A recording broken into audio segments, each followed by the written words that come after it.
Good evening friends. बस उस दिन बर्थडे से आने के बाद मेरी तबीयत ख़राब हो चुकी थी और 2 दिन के बाद मैं आज उठी हूँ और अभी बजे हैं रात के 8 और हम लोग जा रहे हैं रामलीला देखने। मैं आपको दिखाऊंगी कि यहाँ पे बहुत सारे मेले लगे हुए हैं और उसमें रामलीला के आयोजन है और जिस तरह से नवरात्रि सेलिब्रेट किए जा रहे हैं बहुत अच्छा लग रहा है और आपको मज़ा आएगा, तो व्लॉग में बने रहिएगा। बस अभी इसके बाद मैं तैयार हो जाऊंगी और मैंने बच्चों को खाने पीने के लिए कुछ दे रखा है, थोड़ी देर बाद रेडी होते हैं। बस उसके बाद हम रेडी हो गई थी और हम लोग वहाँ से निकल दिए। देखिए रास्ते में मैं आपको दिखा रही हूँ, ये जस्ट हमारी इस सोसाइटी के बाहर का व्यू है। इस तरह से लाइटिंग लगी हुई है। वीकेंड था तो बहुत ज्यादा शो था और बहुत ज्यादा रश था। हम लोगों ने सोचा था हम आपको अलग अलग मेलों में घुमाएंगे, बट ये पॉसिबल नहीं हो पाया। आप देख रहे हो रास्ते पे बहुत रश था। हम लोगों ने सोचा कि चलिए हम आपको है ना द्वारका की सबसे भव्य रामलीला दिखाते हैं। इसके लिए हम पहुंचे द्वारका सेक्टर 10 की रामलीला मैदान में। हम लोग पार्किंग की तरफ जा रहे हैं। 2019 में स्वयं पीएम मोदी जी ने द्वारका सेक्टर 10 की रामलीला में हिस्सा लिया था। वो उस दिन रावण दहन के दिन आए हुए थे और उन्होंने वहाँ पे पुतला जलाया। हेलो गाइस, हम आ चुके हैं मेले में और मैं आपको दिखा रही हूँ 200 फीट का रावण।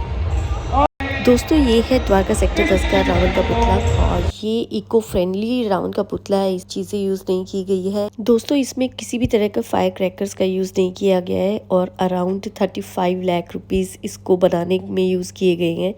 बस उसके बाद हमने एंट्री ली। ये है आपका एंट्रेंस साइट और इस तरह से हम सामने से हमने एंट्री की और ये सामने देखिए ये यहाँ पे ना खाने की व्यवस्था की गई थी वहाँ के वर्कर्स के लिए, पुलिस डिपार्टमेंट के लोगों के लिए, सिक्योरिटी वालों के लिए। तो मतलब काफी अच्छी अरेंजमेंट की गई है। साइड में वॉशरूम्स थे और हम लोगों ने एंट्री की। ये है आपकी एंट्रेंस। इसके साइड में मंदिर बना हुआ है। बस यहाँ पे माथा टेक कर हम जय श्री राम बोलकर आगे की तरफ निकल लिए। मैं आपको दिखा रही हूँ, देखिए यहाँ से इसका व्यू कैसा लगता है और सामने उसके बैक साइड पे मेला है। फ्रंट में यहाँ पे मंच बना हुआ है। द्वारका सेक्टर 10 की रामलीला मैदान पे हम लोग 8-9 साल से आ रहे हैं और मैंने देखा है कि है ना यहाँ पे इम्प्रूवमेंट ही हुई है। बस हम लोग भी रामलीला देखने के लिए उसी साइड जा रहे थे। हम अपने परिवार के साथ थे, हमारे परिवार के बच्चे और मेरी जेठानी और हम सब मिलके वहीं थे। बस हम लोग आसपास ही रहते हैं तो इकट्ठे एंजॉय कर लेते हैं, हर फंक्शन में इकट्ठे हो जाते हैं और बहुत मजा आता है परिवार वालों के साथ। आज भी उतना ही मजा किया हम लोगों ने। हम लोग 9 बजे के आसपास पहुंच गए थे। मैं आपको दिखा रही हूँ कि 9 बजे वहाँ पे इस तरह का क्राउड था। काफी अच्छी अरेंजमेंट्स थी सिटिंग के लिए, बिल्कुल बहुत अच्छी व्यवस्था की गई थी। इवन जो आप स्टेज देख रहे हो वो बहुत अच्छा बना हुआ था। जो रामलीला में ये परफॉर्मेंस हो रही थी और जो प्ले कर रहे थे वो बहुत अच्छी परफॉर्मेंस कर रहे थे। हम लोग रियलिटी में है ना इतना अच्छा जो टीवी पे नहीं लगता वहाँ बैठ के लगता है। मैं जरूर एडवाइस करूंगी सबको कि प्लीज आप लोगों को जरूर जाना चाहिए। ये नाटक चल रहा था जिसमें अहिल्या पाठ आया हुआ था। कुछ शीघ्र तो नहीं होगी? मेरे बस मिल जाएंगे। मैं स्नान करती हूँ। अभी लाइए श्रीधर। और अचानक जो हुआ वो हमारी और आपकी सोच से भी परे था।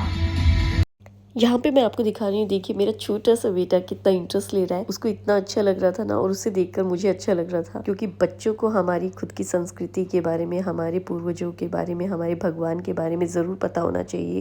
वही दंड स्वीकार किया जो उन्होंने देवी अहिल्या को दिया और एकांत में जाकर तप में लग गए। और मुख्य आरोपी तो देवेंद्र था, उसका सामाजिक बहिष्कार क्यों नहीं किया गया? वो आज भी उसी प्रकार पूछती है। राम, तुम्हारे आरोप सत्य हैं। दोस्तों आपने कभी सोचा है कि रामलीला क्यों मनाई जाती है? इसके पीछे कई मकसद हो सकते हैं। हम राम जी के आदर्शों का अनुकरण कर सकते हैं, राम और रावण के युद्ध के मकसद को याद कर सकते हैं। राम की स्मृतियों को याद करने का एक अच्छा तरीका है। हम रामलीला में देवताओं, ऋषियों, भक्तों के बीच के संवादों की श्रृंखला को देखते हैं। वेदों के अनुसार रामलीला की शुरुआत अयोध्या से हुई थी। गोस्वामी तुलसीदास ने अपने मित्र भक्त मेघा भक्त के जरिए रामलीला की प्रस्तुति करवाई थी। अराउंड 3 घंटे हम लोगों ने आराम से बैठ के रामलीला देखी और बहुत मजा आया। बस उसके बाद बच्चों ने मेले की जिद की और हम मेले के लिए निकल गए। बच्चों का हाथ मेन बड़े बच्चों ने पकड़ लिया था, ये संभाल रहे थे और मैं फ्री हो गई थी। बस आपस में भाई बहन जब इकट्ठे होते हैं तो एक दूसरे का ध्यान रख लेते हैं और हम लोग फिर यहाँ पे वापिस आए क्योंकि इस टाइम पे रावण की एंट्री हुई थी। दीदी बुला रही थी कि चलिए रावण की एंट्री हो गई है। मजा आ रहा था। विश्वास मानो, आप सीट से उठेंगे नहीं अगर आप देखने लगेंगे, आपको बहुत अच्छी लगेगी। और आज के टाइम पे जब आप डिजिटल दुनिया में इतने व्यस्त हो ना और आपको इस तरह का थिएटर मिलता है तो आप वाकई में मानेंगे कि ये बहुत बेहतरीन था। और इससे ना बिल्कुल उठ के जाने का दिल नहीं था। अगर बच्चे जिद नहीं करते तो मैं बिल्कुल नहीं जाती, मैं वहाँ प्रॉपर बैठ के पूरा रामलीला देख के आती और बहुत मजा आ रहा था। उस टाइम पे सीता स्वयंवर चल रहा था और रावण की एंट्री हुई थी, बस वही देख रहे थे और हम जा रहे थे। रश बहुत ज्यादा हो चुका था इस टाइम पे, मेरे ख्याल से 11 या 11:30 से ऊपर टाइम हो चुका था। और मैं अपने बेटे को कह रही हूँ कि रावण दिखा, और इस साइड से ना क्योंकि वो पास में था तो आपको बड़े अच्छे से दिखाई देगा।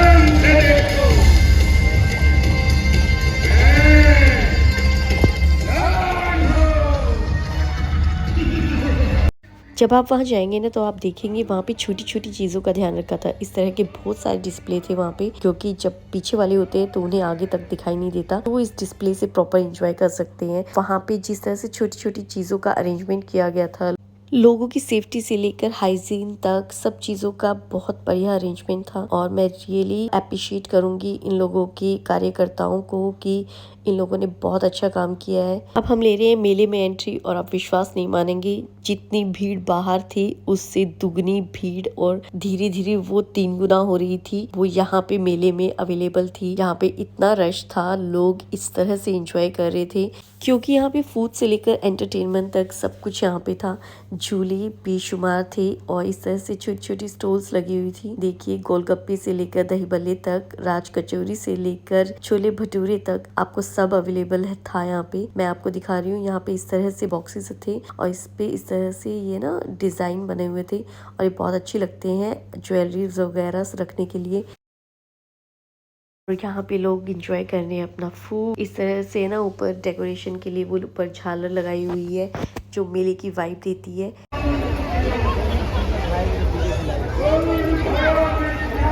मुझे अच्छे लगते हैं मेलों में झूले झूलना, और मैं वेट कर रही थी कि मैं किस झूले में बैठूंगी। इसके बाद हम लोग आगे की तरफ निकल लिए। इस तरह खाना बन रहा था, यहाँ पे मिसी, नान, रोटियां वगैरह सब तैयार की जा रही थी। इस साइड पे कारपेट रखे हुए थे, ये हर तरह के छोटे और बड़े वाले कारपेट्स हैं। आप इसको लिविंग रूम में भी यूज कर सकते हो। मैंने जब यहाँ पे रेट वगैरह पूछा तो मुझे थोड़ा सा कॉस्टली लगा, बट आपकी बार्गेनिंग स्किल अगर अच्छी है तो आप इजीली यहाँ से परचेज कर सकते हो। यहाँ पे ना हर तरह के झूले थे, एडल्ट्स के लिए भी, इवन बच्चों के लिए छोटे झूले भी। जिसका दिल ज्यादा कमजोर है वो छोटे झूलों पे चले जाए, और जो मेरी तरह मजबूत दिल वाले हैं तो इस तरह के बड़े बड़े झूले भी इंजॉय कर सकते हैं।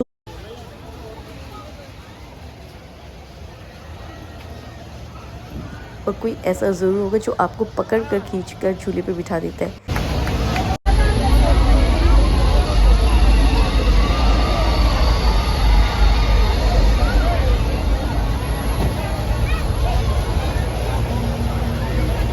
ये गेम है मेरे हस्बैंड का फेवरेट गेम। इसमें आपको 100 रुपीज की 10 रिंग्स मिलती है,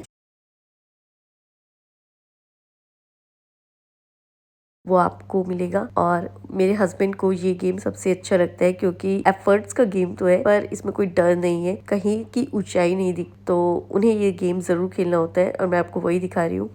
दोस्तों मैं आपको दिखा रही हूँ ये वाला झूला जिसपे क्रॉस का निशान है, और है ना ये झूला दिखने में ऐसा लग रहा था जैसे बस बहुत जोरों से ना सर्कल कर रहे थे, और मुझे लगा था कि इसमें ना जो उतरेगा वो नॉर्मल तो नहीं उतरेगा क्योंकि वो इतनी बार राउंड हो चुका है, और बाकी जो ये झूले थे बड़े आराम से चल रहे थे और ये मैंने देखे भी थे, और ये वाला झूला मैंने फर्स्ट टाइम देखा था। तो यहाँ के लोगों के रिएक्शन के लिए मैं स्पेशली वहां तक गई और मैंने देखा बच्चे वॉमिट कर रहे थे, चक्कर आ रहे थे, इवन लोग चक्कर खा के बैठ गए। बच्चों के रिएक्शन इतने सही थे ना कि बस। और इस झूले का खौफ देखकर लगता है इस झूले की रेटिंग 10 आउट ऑफ 10 होनी चाहिए। थोड़ी दूर आगे बढ़ी तो देखा ये बच्ची परफॉर्मेंस कर रही थी और अच्छा लगा, इसने बेहतरीन डांस किया। और इसके आगे हमारे घर के बच्चों को कुछ नया ट्राई करना था तो वो ये ट्राई कर रहे थे, मुझे इसका नाम नहीं पता। इनके रिएक्शंस देख रही थी कि क्या कर रहे हैं।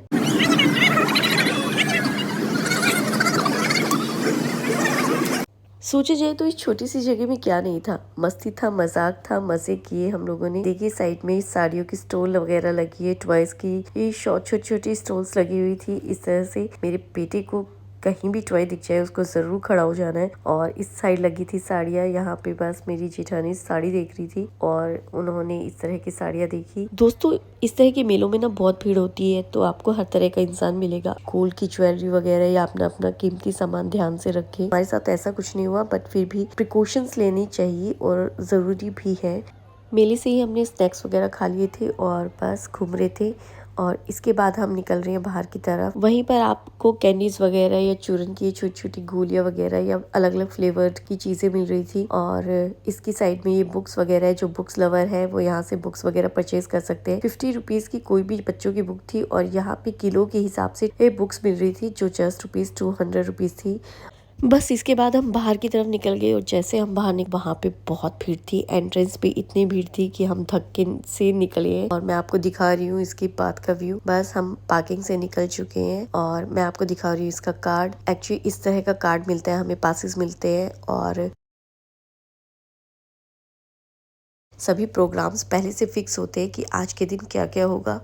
दोस्तों आपको ये द्वारका सेक्टर 10 की रामलीला कैसी लगी आप मुझे ज़रूर बताइएगा। अगर आपको ये वीडियो अच्छी लगी तो मेरे चैनल को लाइक कीजिए, शेयर कीजिए और सब्सक्राइब कीजिए।